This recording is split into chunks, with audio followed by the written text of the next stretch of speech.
آج تو عیش سے گزرتی ہے، عاقبت کی خبر خدا جان ہے. کہتے ہیں آج مزے میں گزار رہے ہیں، بس گزرنے دو. عاقبت کی خبر خدا جان ہے. گورنمنٹ نوکری ہے جو ٹائمنگ بندی ہوئی ہے، اس کی تنخواہ پوری لیتے ہیں، ٹائمنگ ادھوری دیتے ہیں. حرام پیسہ لا رہے ہیں گھر میں، بیوی بچوں کو گھر میں حرام کھلا رہے ہیں. پھر کہتے ہیں اولاد فرما بردار نہیں ہو رہی. اگر 9 to 5 ڈیوٹی ہے، جاب ہے، آپ بس 9 سے 2 بجے تک وقت دیا، 3 گھنٹے نہیں وقت دیا، 3 گھنٹے کے پیسے حلال نہیں ہوں گے، وہ حرام ہوں گے.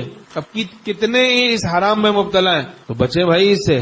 جو ہو گیا اب اس کے پیسے لینا جائز نہیں. جو گناہ ہو گیا تو اس کے پیسے پر لینا جائز نہیں، استعمال کرنا. تو اس کی تلافی کا طریقہ علماء حق سے پوچھ کے چلنا چاہیے. وہ حرام کی گڈیاں، رشوت کی، سود کی آدمی بڑے مزے میں لے کر جا رہا ہے گھر پہ کہ بڑا مزہ آئے گا، لیکن اندر میں ان گڈیوں میں یہ کینسر چھپا ہوا ہے، ان گڈیوں میں برین ٹیومر چھپا ہوا ہے، ان حرام کی گڈیوں میں یہ بون کینسر چھپا ہوا ہے، ان حرام کی گڈیوں میں ڈپریشن چھپا ہوا ہے، ان حرام کی گڈیوں میں آپ کی نیند غائب ہو جائے گی. ایسے ایسے امراض چھپے ہوئے ہیں. ومن اعرض عن ذکری فإن له معیشة ضنکا، تو ہماری یاد سے اعراض کرے گا اس کی زندگی تلخ کر دی جائے گی. ان گڈیوں میں جھگڑے چھپے ہوئے ہیں، جھگڑے، لڑائی جھگڑے، فسادات، بے برکتی پوشیدہ ہے، بے برکتی نحوستیں پوشیدہ ہیں. ومن اعرض عن ذکری فإن له معیشة ضنکا، اللہ تعالیٰ فرماتے ہیں جو ہماری یاد سے اعراض کرے گا اس کی زندگی تلخ کر دی جائے گی.